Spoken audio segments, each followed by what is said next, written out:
Bom, vamos falar sobre essa questão. Na sexta-feira, publiquei uma reportagem extensa sobre esta questão do terrorismo ou da política de atentados estabelecida pela direita cristã.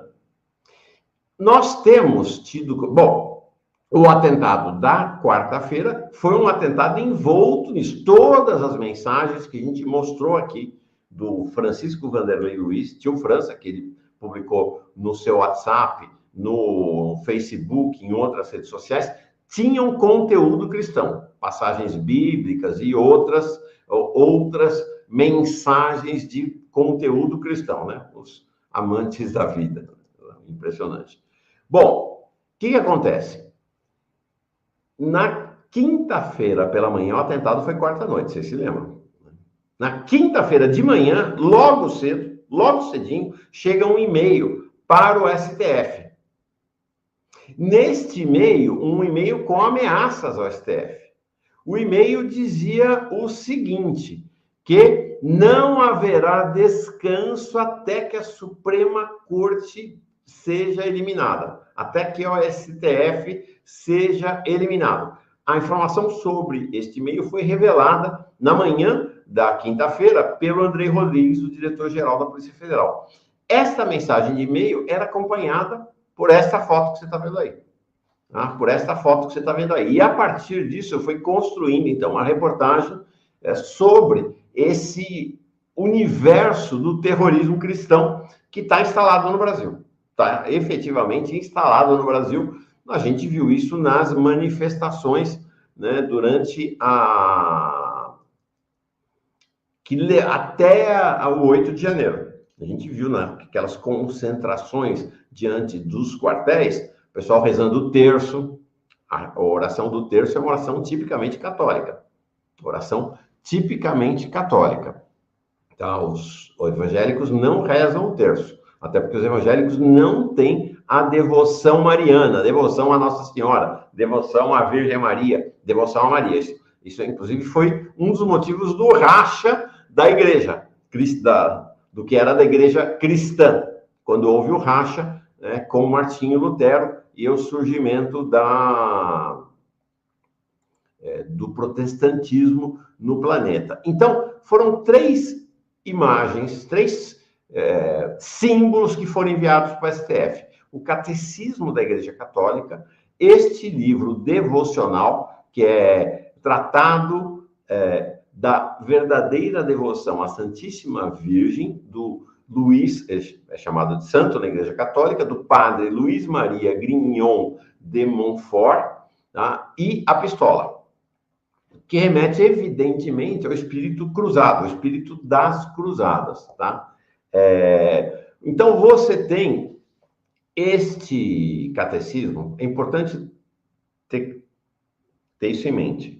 O catecismo da Igreja Católica surgiu lá no contexto do Concílio de Trento. O que foi o Concílio de Trento na Igreja Católica? Uma reação à reforma protestante iniciada em 1517 por Lutero, que incendiou a Europa e levou a um racha profundo no interior da Igreja Católica, né, que virou, então, Igreja Católica e Igreja Protestante. Não sei se as pessoas têm ideia disso, mas em todo o norte da Europa, ainda no século XVI, então, ainda antes de acabar o século em que Martinho Lutero lançou suas teses, em todo o norte da Europa, o protestantismo passou a ser maioria. Houve uma ameaça concreta de fim da Igreja Católica.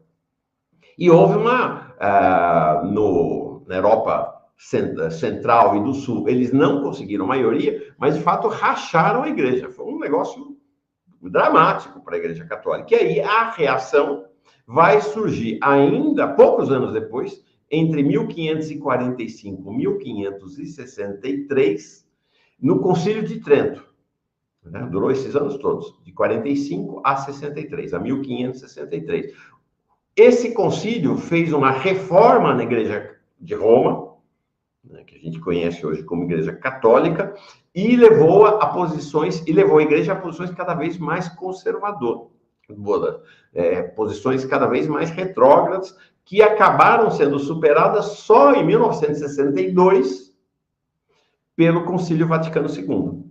Então, esse Concílio de Trento é que vai dar a base teológica, política e ideológica dos grupos de direita e de extrema direita do catolicismo, que vão surgir, então, em reação ao protestantismo. Este catecismo, vocês estão vendo aí, o Catecismo da Igreja Católica, foi publicado 3 anos depois do concílio, para fazer, então, a reafirmação ou a afirmação das teses centrais desta Igreja Católica em reação à reforma protestante. Uma das teses fundamentais, e aí por quê? Porque os protestantes lançaram, que mais tarde foram consideradas as 5 somente. Então, uma das principais, uma das centrais foi a sola Escritura, somente a Bíblia. Porque a Igreja de Roma não divulgava a Bíblia. A Bíblia era, naquele tempo, Rebeca, algo que estava restrito, basicamente, aos padres, aos bispos, a burocracia, a igreja institucional. As pessoas, o analfabetismo graçava nas sociedades, na Europa, né, em todo o mundo, naquele momento, mas era negado o acesso aos fiéis à Bíblia. E aí, o racha protestante vai dizer, a Bíblia é tudo, só a Escritura.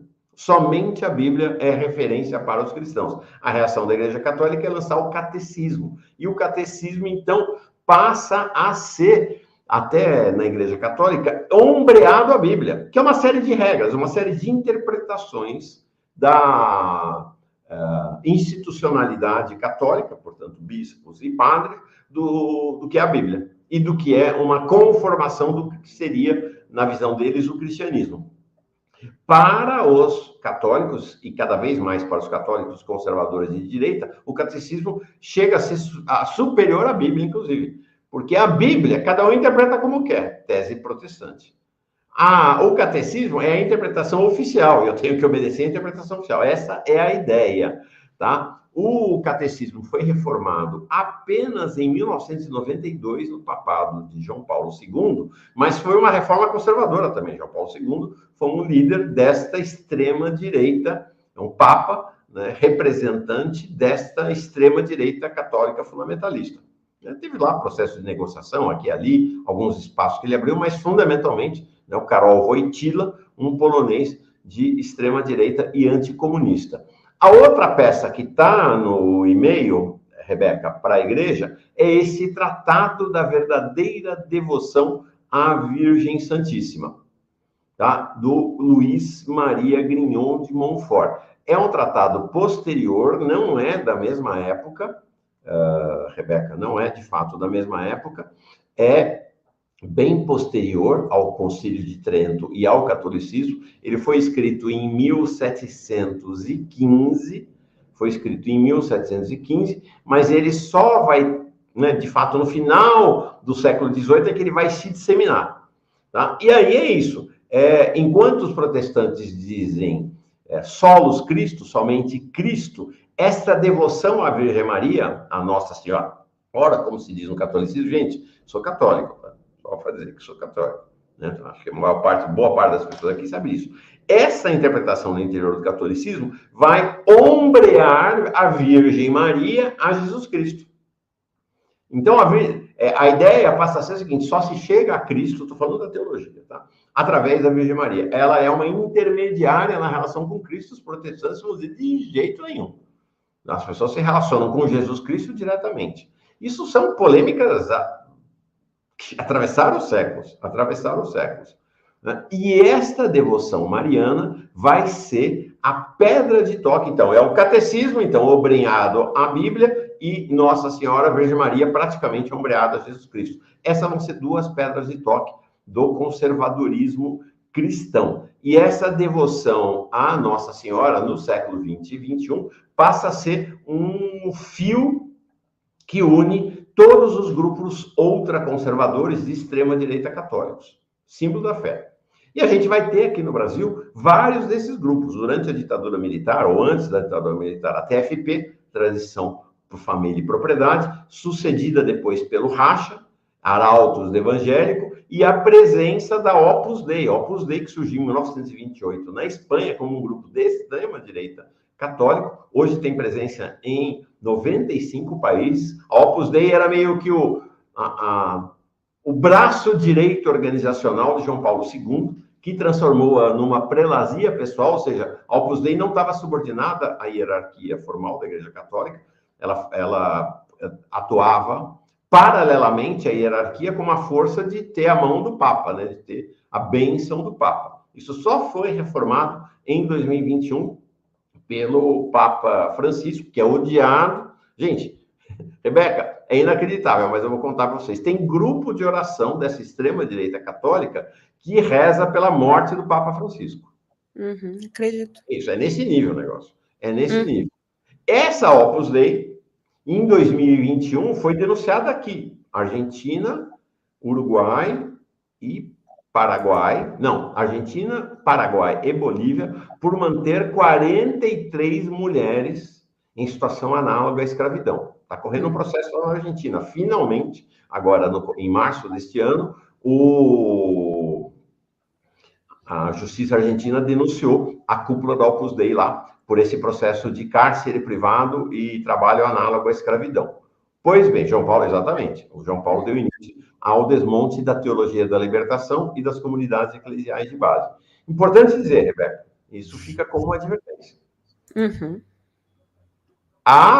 O Paulo Gonet, acorda, Gonet, né? A gente já sabe que não é um problema de acordar, né? É um problema de escolha.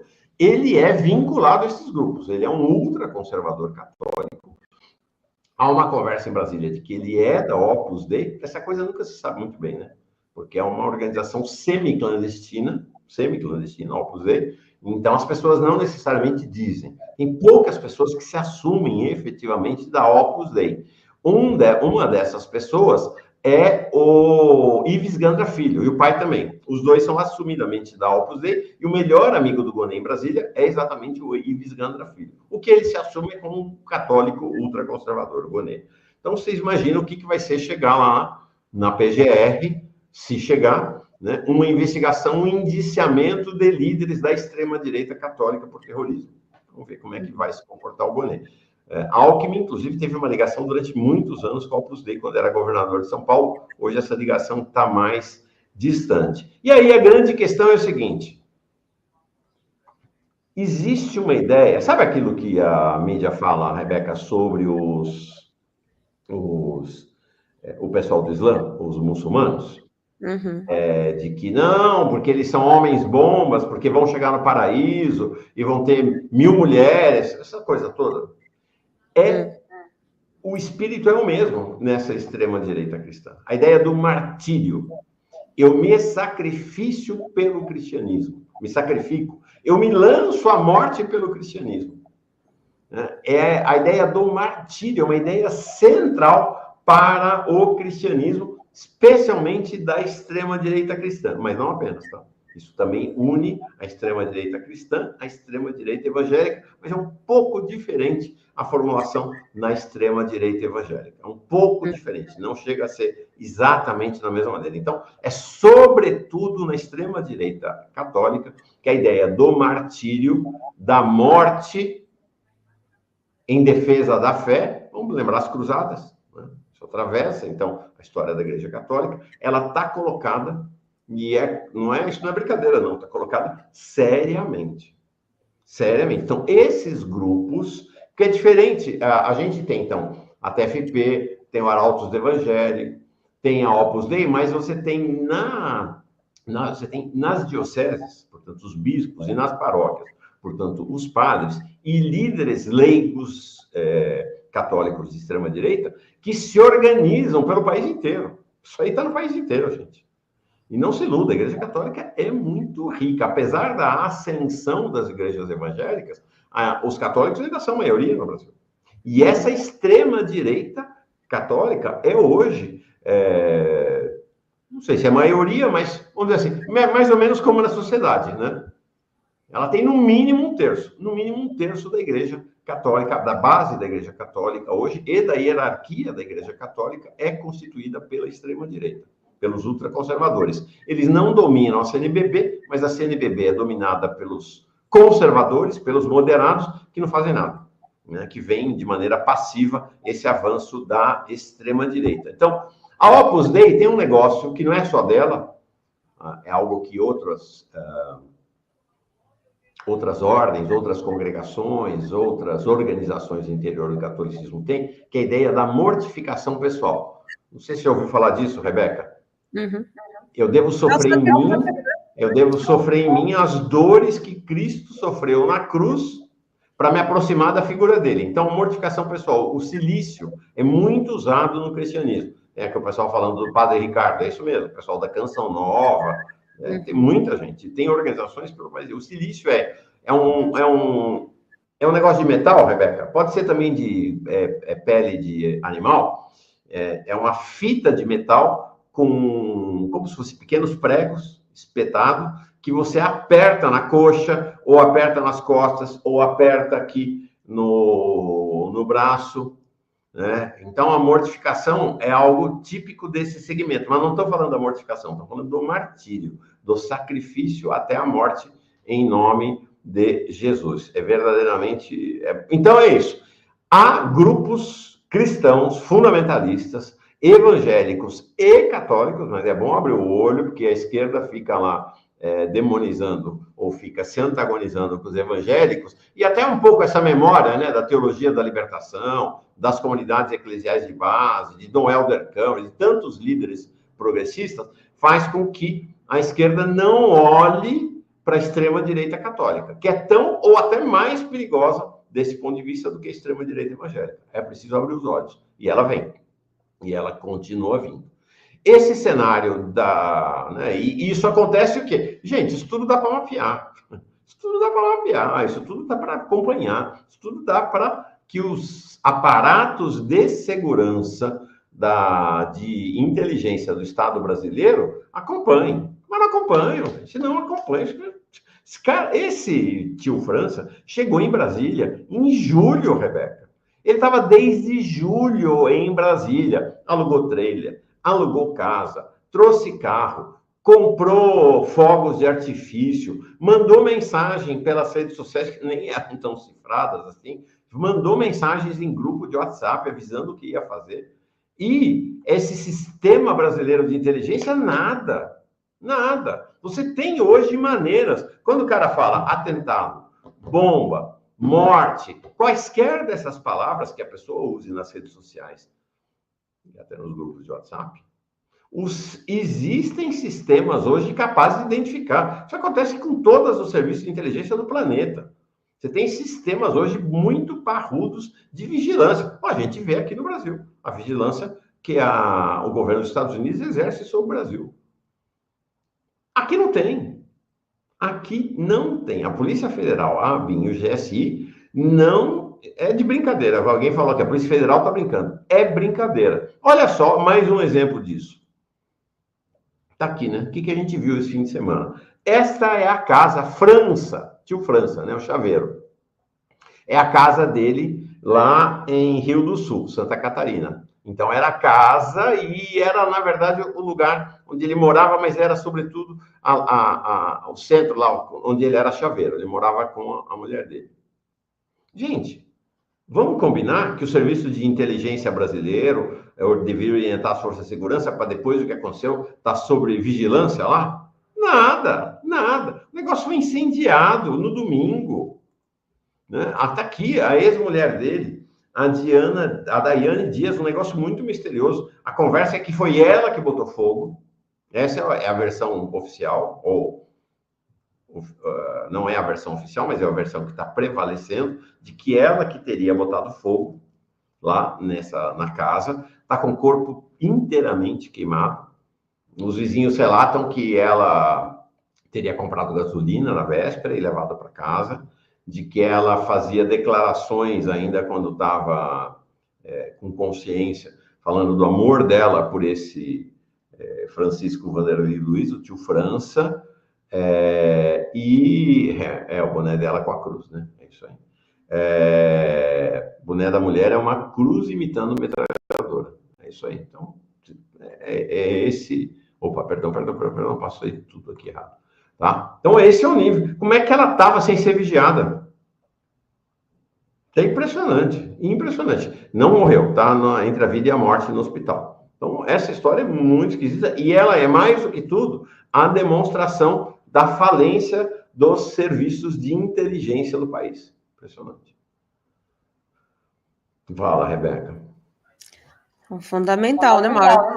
O fôlego depois dessa aula que você traz para a gente.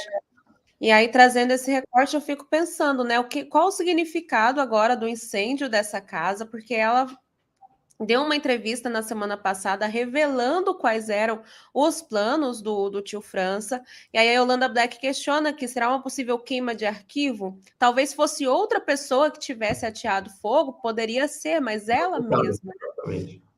Se significado. Exato. Agora, o mais incrível é como é que ela não estava sob vigilância. Exatamente. E quais outras pontas, né, existem dessa trama toda? Porque, como você disse, foi um atentado, apesar de sorrateiro, muito bem articulado durante muito tempo, em vários grupos, em várias redes da extrema-direita.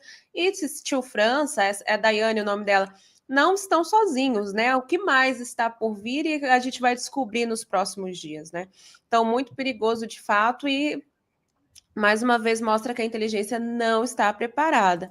O Gilberto Cruvinel, ele fala aqui, Mauro, para a gente não perder o assunto, ele diz, Mauro, a Igreja Católica também está se beneficiando da isenção de impostos que beneficia os neopentecostais. Isso aumenta ainda mais a riqueza deles, né? A Sônia Mota, não é superchat, obrigada, Gilberto, pelo superchat, pela contribuição. Ela diz que bom, Mauro, que você traz a história da extrema-direita católica, chega de acreditar o fundamentalismo religioso apenas aos evangélicos. Você nos trouxe um resgate histórico importante. Isso mesmo.